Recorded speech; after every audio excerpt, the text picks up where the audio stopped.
Hello दोस्तों, मैं Gopal Kumar Pataliputra education में आपका स्वागत करता हूं। दोस्तों, पिछले वीडियो में मैं फिजिक्स से संबंधित कुछ बातें आपको बताई थी। साइंस क्या है, फिर उसके बाद फिजिक्स क्या है, ब्रांचेस क्या है, और उसके बाद प्रकाश का परावर्तन मैंने चैप्टर चालू किया था। और फिर प्रकाश के परावर्तन से संबंधित कुछ बातों को मैंने बताया था, जैसे पारदर्शी, परभाषी, ये सब सारे बस चीज को बारे में मैंने डिस्कस किया था। आज मैं उसी सेशन को जारी करने जा रहा हूं। तो देखिए दोस्तों, आपके सामने है प्रकाश का परावर्तन चैप्टर, ये क्लास 10th का है। यहाँ पे आपके सामने टॉपिक है प्रकाश का परावर्तन यानी reflection of light. Reflection of light क्या होता है उसके बारे में जान लीजिए। प्रकाश जब किसी वस्तु से टकराकर वापस लौटती है उसे प्रकाश का परावर्तन कहते हैं। जैसे ये कोई एक वस्तु है और प्रकाश की किरण यहाँ पे आ रही है, आकर के यहाँ से टकरा करके लौट करके जा रही है, तो ये आपका प्रकाश का परावर्तन कहलाता है। परावर्तन के नियम से संबंधित कुछ महत्वपूर्ण पद यानी टर्म्स यानी शब्द के बारे में जानना है। तो यहाँ देखिए आपके सामने है आपतित किरण यानी इंसिडेंट रे। इंसिडेंट रे क्या होता है उसके बारे में जानिए। तो किसी सतह पर पड़ने वाली किरण को आपतित किरण कहते हैं। जैसे मान लीजिए ये आपका सतह है और यहाँ पे ये किरण आ रही है, यहाँ पे सतह पे पड़ी, तो इस किरण को हम लोग कहते हैं आपतित किरण। फिर यानी कि आती हुई किरण को अपने शब्दों में अगर कहे तो ये भी बोल सकते हैं आती हुई किरण को आपतित किरण कहते हैं। फिर आपके सामने आता है आपतन बिंदु। आपतन बिंदु यानी कि पॉइंट ऑफ इंसिडेंस। अब यहाँ क्या होता है, तो आपतित किरण सतह के जिस बिंदु से टकराती है, ये आपका परावर्तक सतह है, ये सतह के एक बिंदु से आकर के यहाँ पे टकराए, इस बिंदु का नाम हो जाता है आपतन बिंदु। तो जिस बिंदु से टकराती है उसे आपतन बिंदु कहते हैं। फिर आपके सामने आता है परावर्तित किरण। इसके बारे में समझिए क्या होता है। रिफ्लेक्टेड रे ये क्या है, तो जिस माध्यम से प्रकाश की किरणें चलकर किसी सतह पर पड़कर उसी माध्यम में वापस लौट जाती है, तो उस किरण को परावर्तित किरण कहते हैं। जैसे मान लीजिए यहाँ पे एक हवा है, ये आपका क्या है, माध्यम हो गया, हवा एक माध्यम है, और हवा के माध्यम से आकर के एक सतह पे टकराई आपतन बिंदु पर, और टकरा करके ये फिर हवा यहाँ पे है, फिर उसी माध्यम में वापस लौट जाती है, उसको हम क्या बोलते हैं, उसको बोलते हैं परावर्तित किरण। या इसको इस तरह से समझिए कि ये एक सतह है और यहाँ से किरण आई, ऐसे टकराई या टकरा करके फिर इसी दिशा में वापस आ गई, यानी कि ये आपका माध्यम था हवा। हवा से होते हुए आई आपतित किरण और ये आपतन बिंदु पे टकराए और फिर टकरा करके वापस लौट गई। तो जो किरण आपतित किरण टकरा करके वापस लौटती है उसको परावर्तित किरण कहेंगे। अब उसके बाद आता है अभिलंब। अभिलंब यानी नॉर्मल। किसी समतल सतह के किसी बिंदु पर खींचे गए लंब को उस बिंदु पर अभिलंब कहते हैं। जैसे यहाँ पे एक समतल सतह है, ये क्या है आपका परावर्तक सतह यानी समतल दर्पण यानी समतल सतह है, ये देखिए प्लेन है, और एक बिंदु पे एक सीधा एक लंब खींचा गया, इसी को हम लोग अभिलंब कहते हैं। आपतन कोण क्या होता है, तो ये हो गया आपतित किरण, ये हो गया आपका अभिलंब। ये दोनों के बीच में एक एंगल बन रहा है जिसको हम लोग आई यानी कि आपतन कोण कहते हैं। इंग्लिश में कहें तो एंगल ऑफ इंसिडेंस कहते हैं इसको। परावर्तन कोण क्या होता है, यानी एंगल ऑफ रिफ्लेक्शन। तो परावर्तित किरण और आपतन बिंदु, ये आपका परावर्तित किरण और ये आपतन बिंदु पर खींचे गए अभिलंब, ये अभिलंब, इसके बीच के कोण को हम परावर्तन कोण यानी आर से इसको डिनोट कहते हैं।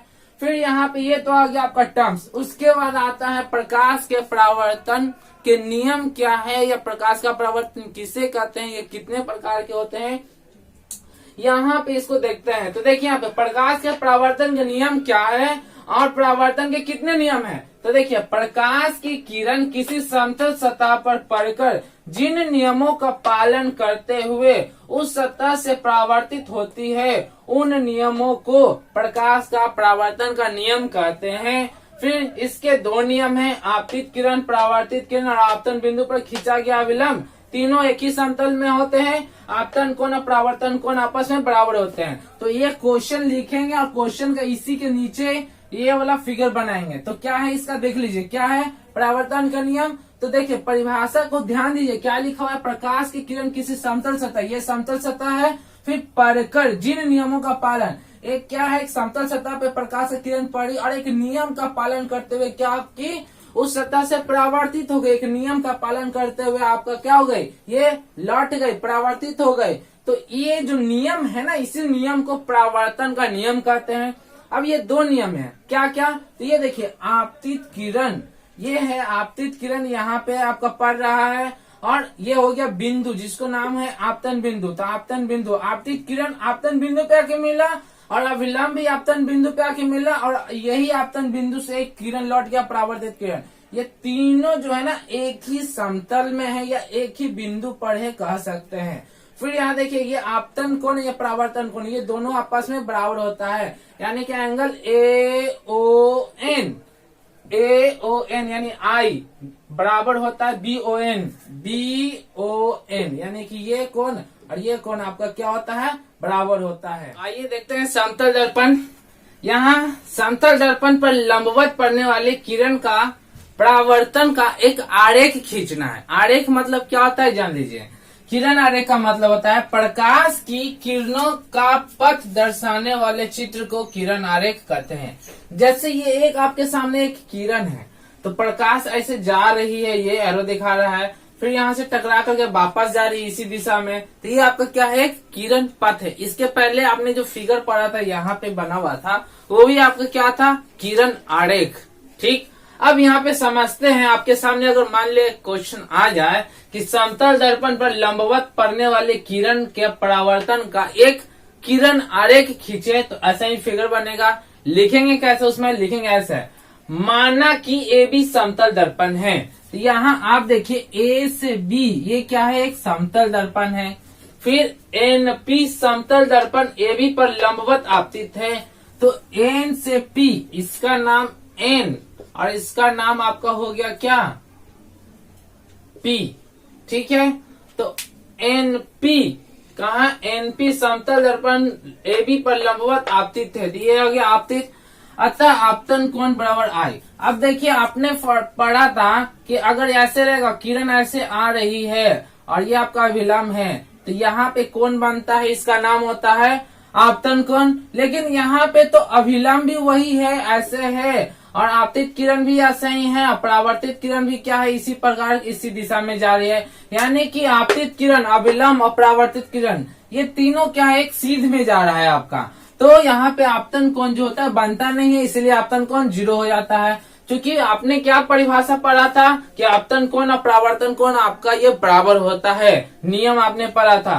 तो परावर्तन कोण क्या होता है, 0, यानी कि आपतन कोण भी 0 और परावर्तन कोण भी 0। तो कभी कभी एक सिंपल सा क्वेश्चन आता है कि समतल दर्पण का आपतन कोण क्या होगा।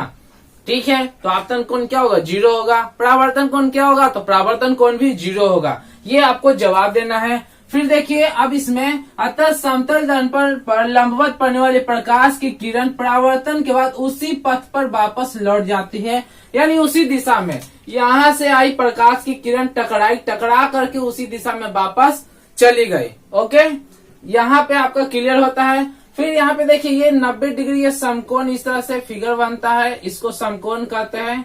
तो यहाँ पे आपके सामने समतल दर्पण से किरण आरेख के बारे में समाप्त होता है। फिर जानते हैं प्रतिबिंब के बारे में।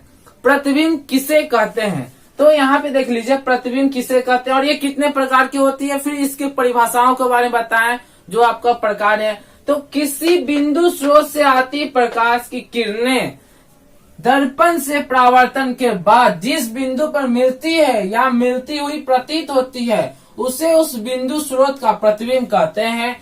यानी कहने का मतलब है, मान लीजिए कोई बिंदु स्रोत से प्रकाश आ रही है और आने के बाद दर्पण पर पड़ती है। जैसे कि कुछ देर के लिए देखिए, ये दर्पण है, प्रकाश आ रही है, अपरावर्तन के बाद क्या होगी, लौटेगी। तो यहाँ पे क्या देखना है, बिंदु स्रोत से आती प्रकाश की परावर्तन के बाद जिस दिशा में जाएगी, ठीक है, या मिलेगी प्रतीत होगी, उसको हम प्रतिबिंब कहेंगे। ये कितने प्रकार की होती है, ये 2 प्रकार की होती है। एक होता है वास्तविक जिसको रियल इमेज कहते हैं, एक होता है आपका वर्चुअल इमेज यानी कि आभासी या काल्पनिक प्रतिबिंब इसको कहते हैं। अब यहाँ पे देख लीजिए वास्तविक प्रतिबिंब और आभासी प्रतिबिंब में अंतर आपसे पूछेगा। 3 नंबर का ये क्वेश्चन आपका रहेगा, VVI क्वेश्चन है, एकदम VVI है। तो यहाँ पे अब प्रतिबिंब अंतर जानने से पहले इसकी परिभाषा एकदम आसान है, इसी में छिपा हुआ है। आपको क्या करना है, ये वाला याद रखना है और इसी में से निकाल करके इसको लिखना है और इसी में से निकाल कर इसको लिखना है। कैसे देख लीजिए, तो देखिए इसका परिभाषा मैं बताता हूँ। किसी बिंदु स्रोत से आती प्रकाश की किरणें दर्पण से परावर्तन के बाद जिस बिंदु पर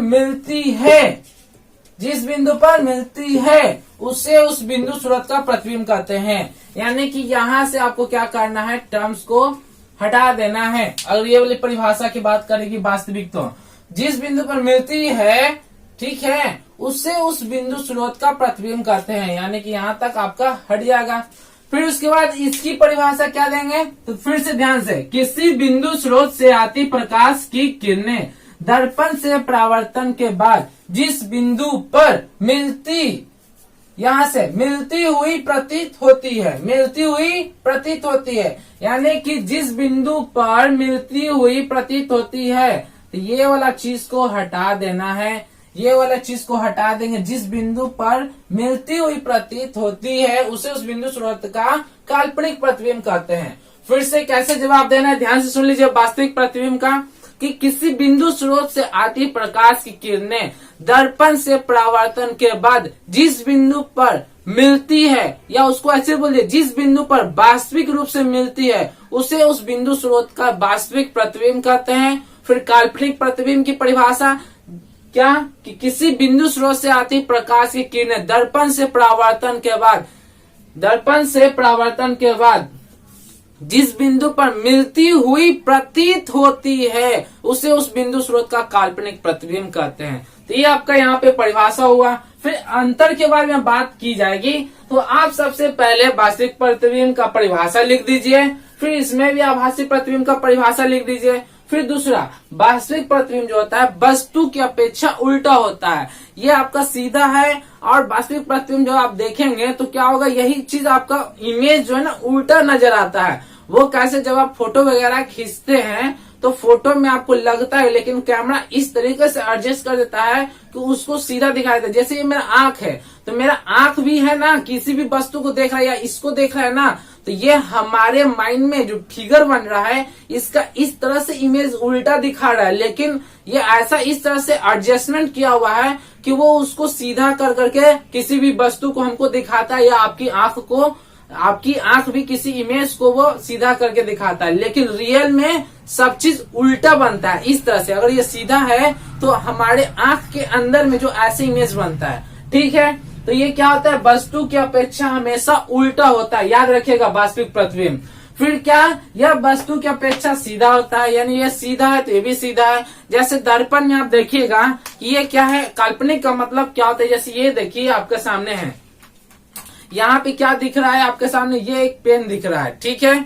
ये पेन जो है यहाँ पे क्या है कि इसमें जो इमेज दिख रहा है आपका, देखिए इसमें जो इमेज दिख रहा है आपके सामने, ये क्या दिख रहा है, सीधा दिख रहा है। तो यहाँ पे क्या होगा कि दर्पण में फिर पेन लाया, फिर कुछ देर के बाद अगर मोबाइल लाएंगे, हाथ लाएंगे तो हाथ का इमेज बनेगा, अपना फेस लाएंगे तो फेस का इमेज बन रहा है। तो काल्पनिक का मतलब होता है कि एक जगह स्थिर नहीं है, कभी इसका इमेज बन रहा है, कभी फेस का बना है, कभी मोबाइल का, कभी जिस वस्तु का लगेगा उसका इमेज बनेगा। तो काल्पनिक का मतलब भी वही होता है। आभासी का मतलब, काल्पनिक का मतलब क्या है कि आपका काल्पनिक है, रुकेगा नहीं, फिक्स नहीं रहेगा।